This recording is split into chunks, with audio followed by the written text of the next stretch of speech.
everyone, it's me again, Kai, and I'll be talking about mindsets and mentalities. So in last week's video, I talked about mindsets, and in this week's video, I'll be talking about thinking positively and time and effort. So if you haven't watched last week's video yet, click on the link below. So my third point is thinking positively. Nowadays, most people have a very negative mindset, meaning they always find the worst thing out of every single situation. For example, they got quite a high score in an exam, but they missed like 2 points.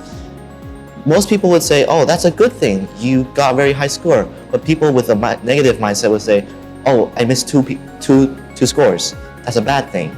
So they always find a way to make every situation bad. In the long term, that's not good for your mental health and for improving yourself. While positive thinking people, they always find the best thing in every single situation, even if it's so unpleasant. Take the exam example again. They're missing 2 scores, that's a good thing, because they learn how to get those 2 scores back in an upcoming exam or in the exam later down the line.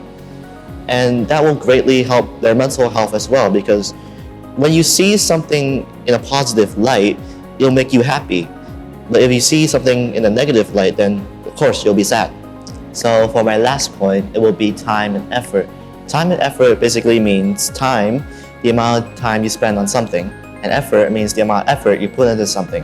For example, For me, I spend quite a lot of time with English and science, so my marks for those subjects are very high.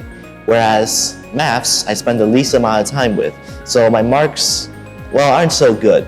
So you can adapt the same mentality. If you spend a lot of time and you put a lot of effort into English, whether it be speaking, writing, or reading or English, your English will of course improve. But you have to both spend time and put effort. If you just spend time and not put any effort, you won't improve.